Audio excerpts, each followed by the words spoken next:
The photograph slid across the mahogany table, landing face up in front of Nadia Pierce. Dominic Salvatore. Age 42. Chicago's most powerful crime lord. Widower. Father to one son. Target. Eliminate within 30 days. He's untouchable, the broker said, his face hidden in shadows as always. 15 bodyguards. Armored vehicles. Security systems worth millions. But he has one weakness. What's that? Nadia asked, her voice steady.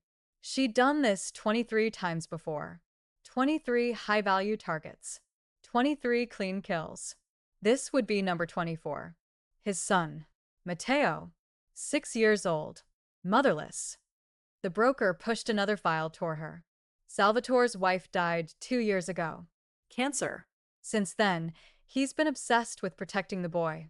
Homeschooled, private estate, no exposure to the outside world. And And he just fired his 4th nanny in 6 months. The boy is difficult, traumatized by his mother's death. Won't bond with anyone. The broker's smile was invisible but audible. You're going in as the new caregiver. You'll have access to the house, the boy, and eventually Salvatore himself. Nadia studied the photograph. Dominic Salvatore had the kind of face that belonged in old movies, sharp jaw, intense dark eyes, the weight of empire in every line. The photo of his son showed a small boy with those same eyes, but filled with a sadness no child should carry. Who wants him dead? Marcus King.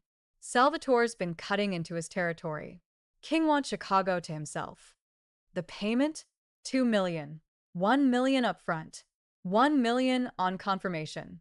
Nadia picked up the photograph. I'll need a complete background. Everything about his wife, his routine, the boy's triggers. If I'm going to get close, I need to be perfect. You always are, the broker said. That's why you're the best. 3 days later, Nadia stood in the security checkpoint of the Salvatore estate, her fabricated credentials passing every scanner, every background check. The estate was a fortress. 20 acres in Lake Forest, Illinois. Walls topped with cameras. Guard posts every 50 feet. Inside, the house was all dark wood and Italian marble, beautiful and cold. Elena Cruz, the head housekeeper, a stern woman in her 50s, walked Nadia through the main floor. Mr. Salvatore is very particular, Elena said. Matteo's room is off limits to everyone except family and his primary caregiver. That's you now. Mr. Salvatore works from home mostly. His office is on the 3rd floor. You don't go there. Ever. Understood. The boy. Elena's expression softened slightly. He's been through a lot. His mother was everything to him. Since she died, he barely speaks. Doesn't eat properly. Has nightmares every night. Mr. Salvatore has tried everything, therapists, medications, different caregivers. Nothing works. I'll do my best, Nadia said, meaning none of it. Your best better be exceptional, a voice said from behind them. Nadia turned. Dominic Salvatore stood at the base of the grand staircase, and the photograph hadn't done him justice.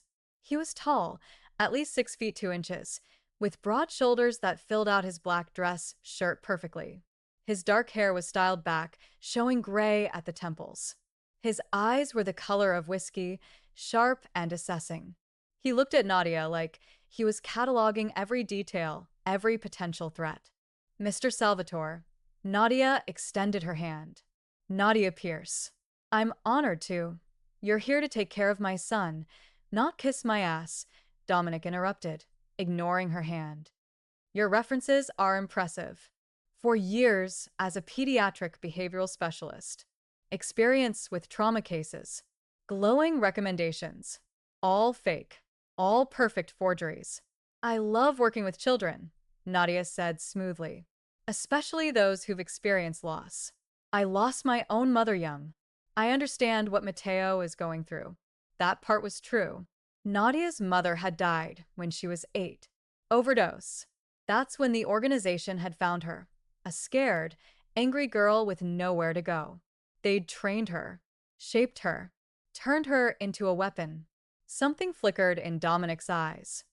My son is upstairs. He's refused to come down for lunch. Again. His jaw tightened. See if you can do better than the last four. If you're enjoying this story and want to see what happens next, please subscribe to our channel and let us know in the comments where you're watching from. Your support means everything to us as we continue bringing these stories to life. Mateo's room was a 6-year-old's dream, or should have been. Video game consoles, toys still in boxes, bookshelves full of untouched stories, and in the middle of it all, a small boy sitting on his bed, staring out the window at nothing. He didn't turn when Nadia entered.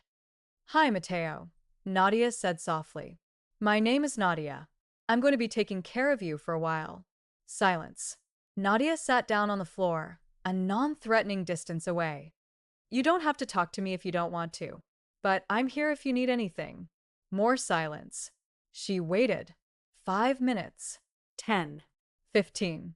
Then, quietly, "The other ladies always try to make me play games, or do crafts, or talk about my feelings." Nadia looked at him. "Do you want to do any of those things?" No. "Okay, then we won't." Mateo finally turned to look at her, his small face suspicious. "Really? Really? You're in charge of what we do, or don't do. What if I want to just sit here?" Then we sit. For the first time, something like interest crossed the boy's face. "You're different. How? You're not smiling fake. The other ladies always smiled fake." Nadia's heart clenched unexpectedly. This child was too perceptive, too aware of dishonesty, too much like she had been. "I don't smile fake," Nadia said honestly. "I don't see the point." Mateo studied her for a long moment. Then, quietly, "Do you know what it feels like when someone you love dies?" The question hit Nadia harder than she expected. "Yes." "Does it ever stop hurting?" "No," Nadia said, because lying to this child felt wrong. "But it hurts less." Eventually, Mateo's eyes filled with tears. "I miss my mama." "I know, sweetheart. I know." And then this 6-year-old boy who hadn't let anyone touch him in 2 years climbed into Nadia's lap and cried like his heart was breaking. Nadia held him, her trained assassin's hands gentle as she rubbed his back, and felt something crack in her own carefully constructed armor. Downstairs, Dominic Salvatore watched the security feed from his son's room and felt his throat tighten. Mateo was crying, but he was also being held, comforted, for the first time in 2 years. "Who is she?" Dominic asked his head of security, James, who stood beside him. "Nadia Pierce, 28, born in Detroit. Mother died when she was young, overdose. Raised in foster care. Put herself through college. Worked at a children's hospital in Boston for 3 years, then private cases. References check out. Background is clean." Too clean, Dominic thought. But he pushed the suspicion aside because his son was crying in someone's arms for the first time since Maria died, and that mattered more than paranoia. "Keep an eye on her anyway," Dominic said. "Always do, boss." Week 1. Nadia fell into a routine. Mornings with Mateo, reading, quiet play, sometimes just sitting in comfortable silence. Afternoons, she'd take him outside to the garden, where he'd slowly started to open up. "My mama loved flowers," Mateo told her one day, pointing to the rose bushes. "She planted all of these." "They're beautiful," Nadia said. "Papa keeps them perfect. He has the gardener take care of them every day, exactly how Mama liked." Nadia filed that away. Dominic Salvatore, feared crime lord, maintaining his dead wife's garden like a shrine. "Do you miss her?"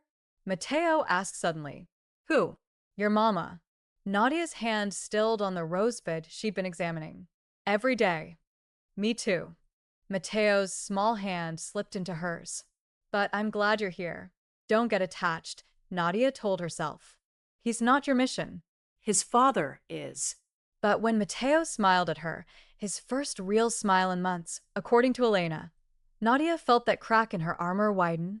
Week 2, Dominic started joining them for dinner. At first, he was silent, just watching Mateo eat and actually engage with Nadia about his day. Then he started asking questions. "What did you do today?"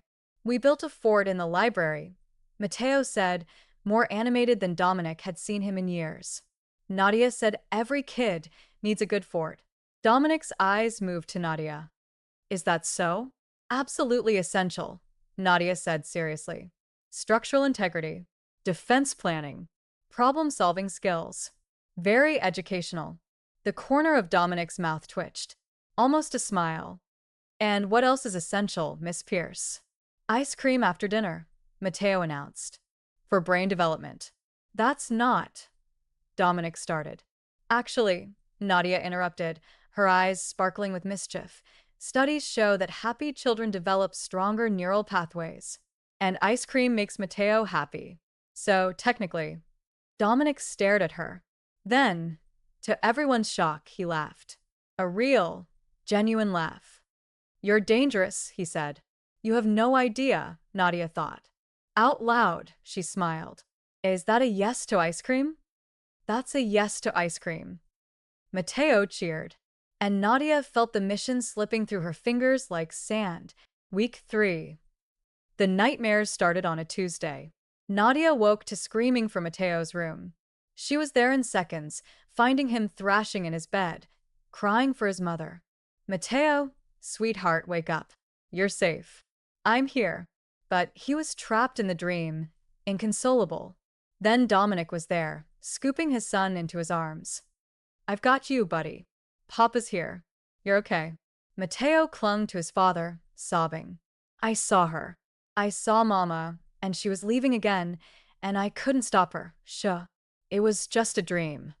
Dominic's voice cracked. Just a dream.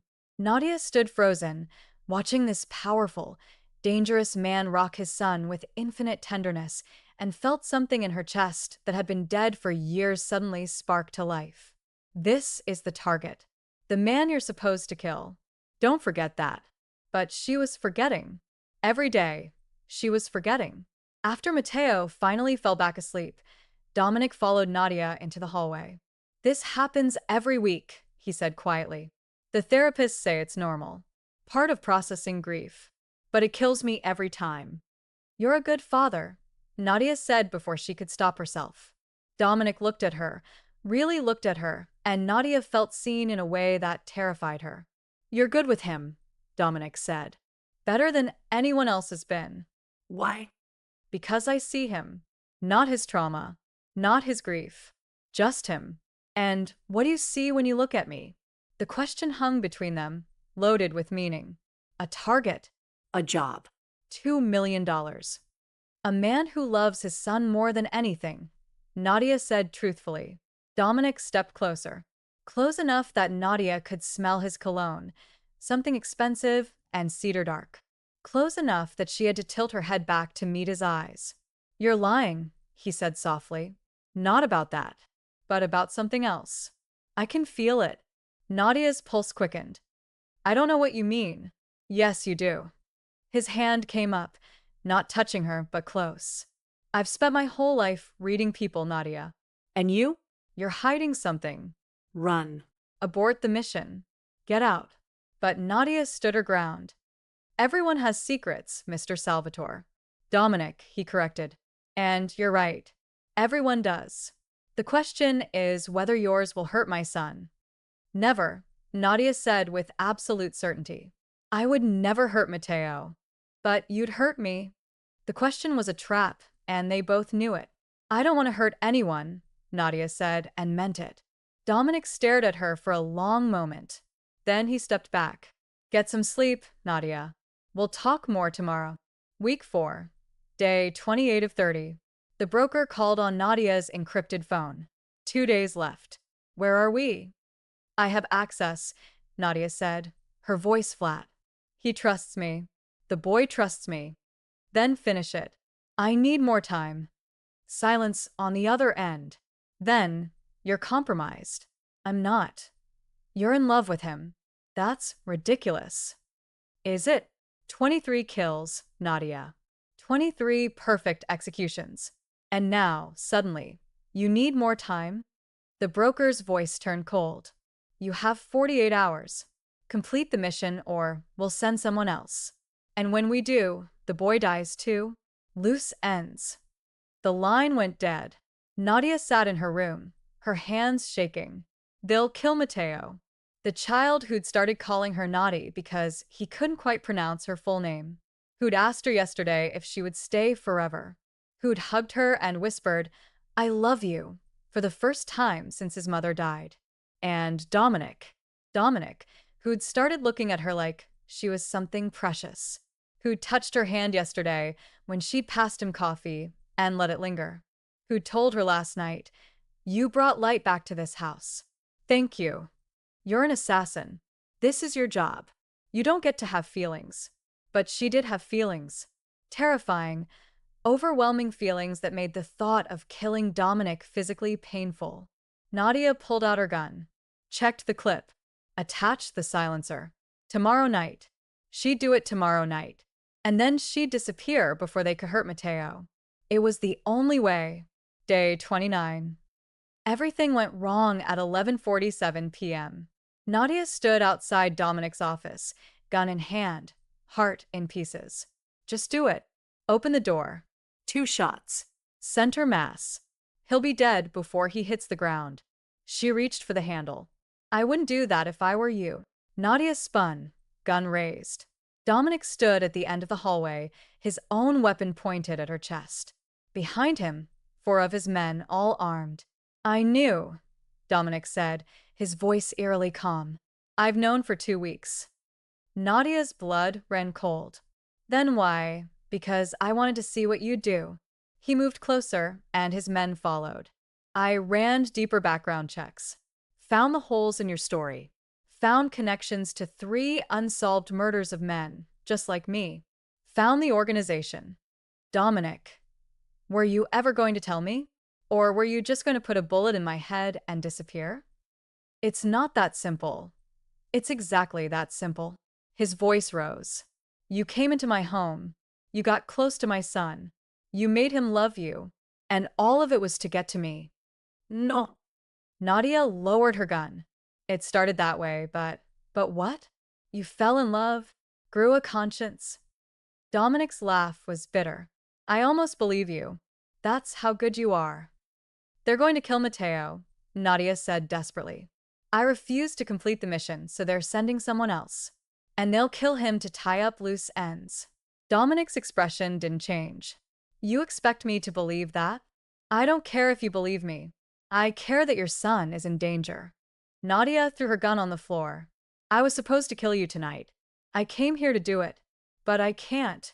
I can't do it because I love you, and I love that little boy, and I would rather die than hurt either of you.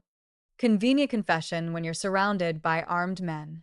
Check the security feeds from the north perimeter, Nadia said urgently. There's a sniper team setting up. They got here an hour ago. That's why I was coming to your office, to warn you, not kill you. Dominic's eyes narrowed. He nodded to one of his men, who spoke into a radio. 30 seconds later. Boss, she's right. 2 shooters on the North Ridge. Military-grade equipment. Dominic's jaw clenched. Mateo. Secure in the panic room per protocol. He looked back at Nadia. If you're playing me, I'm not. Dominic, please. Let me help you. Why should I trust you?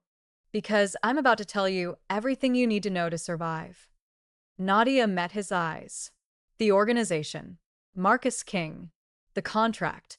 Every weakness in your security that I was supposed to exploit. I'll give you all of it. In exchange for what? Let me protect Mateo. Whatever you do to me after, I don't care. But please let me keep him safe. Dominic stared at her for a long moment. Then he lowered his gun. James, take her to the panic room with Mateo. Maximum security. Boss, she could be. I know what she could be. Do it anyway. Dominic's eyes never left Nadia's. If anything happens to my son, you'll beg for death before I'm done with you. I know, Nadia whispered. In the panic room, Mateo threw himself at Nadia. Naughty. What's happening? Where's Papa? Your Papa is handling some business, Nadia said, holding him close. But he wanted me to stay with you and make sure you're safe. I'm scared. I know, baby. But I promise, nothing is going to happen to you. I won't let it. Mateo looked up at her with those 2 wise eyes. Do you love my Papa? The question stunned her. What? I see how you look at him. Like how Mama used to look at him. Mateo's small hand touched her cheek. It's okay if you do. I want Papa to be happy again. Tears burned Nadia's eyes. I do love him, sweetheart. I love him so much. Then why are you crying? Because sometimes love isn't enough. The gunfight lasted 17 minutes. Dominic's men were well trained, well armed, and loyal. But the organization's operatives were surgical, precise. Deadly. By the time it was over, 2 of Dominic's guards were dead, 3 wounded, and the broker himself stood in the main hall, surrounded by 6 armed assassins. Where's my girl? The broker asked, his voice echoing. Nadia, I know you're here. Come out, and this ends quickly. Everyone lives. Dominic stepped into the hall, blood on his sleeve from a graze wound. She's under my protection now. The broker laughed. You? Protect her? From me? Dominic, I've been running this organization since before you were born. Nadia is my weapon. My property. You don't get to keep her. She's not anyone's property. Then where is she? The panic room door opened. Nadia stepped out, gun raised. I'm right here. The broker smiled. There's my girl. I knew you'd see reason. Now kill Salvatore, and we'll forget this whole mess. No. The smile faded. What did you say? I said no. Nadia's voice was steel. I'm done, broker. I'm done killing. I'm done being your weapon. You want Dominic dead? You'll have to go through me. You're making a mistake. Probably. But it's my mistake to make. The broker's expression turned cold. Kill them both. The 6 assassins raised their weapons. And then the Chicago PD SWAT team crashed through every entry point. FBI, drop your weapons. Chaos erupted. The broker's men opened fire. The FBI returned it. Dominic's security joined in. And in the middle of it all, Nadia grabbed Dominic's arm. You called the FBI? You gave me everything I needed. Names, locations, evidence. Dominic's hand covered hers. I made a deal. Immunity for your testimony against the organization. A new life. Witness protection if you want it. You did that? For me. You were willing to die for my son. For me. His forehead touched hers, even as gunfire erupted around them. That's love, Nadia. Real love. And I'm not letting that go. Dominic, he kissed her. Hard and desperate and full of promise. When they broke apart, the broker was in handcuffs. His assassins were dead or detained. And Matteo was running toward them from where James had pulled him to safety. Papa. Naughty. Dominic scooped him up. Nadia wrapped her arms around both of them. Is it over? Matteo asked. Yeah, buddy, Dominic said, looking at Nadia with eyes full of something that looked like forever. It's over. The house in Lake Forest had been sold. The new house, a beautiful estate in the countryside, surrounded by gardens and far from the violence of Dominic's old life, was filled with laughter. Matteo ran through the halls, chasing their new puppy. Naughty. Mana. The puppy got into the cookies again. Mana. Nadia still wasn't used to hearing it, but every time Matteo said it, her heart swelled. Dominic had retired, really retired. He'd turned over his empire to his second-in-command, paid his debts, and walked away. It hadn't been easy, but it had been worth it. Now he ran a legitimate security company, used his skills for protection instead of destruction. And every night he came home to Nadia and Matteo. Hey, Dominic said, wrapping his arms around Nadia from behind as she stood in the kitchen. You okay? More than okay. She turned in his embrace. Happy. Good. He kissed her softly. Because I have something for you. He pulled out a small velvet box. Dominic, I know we've only been together 6 months. I know you're still in therapy working through everything with the organization. I know this is fast.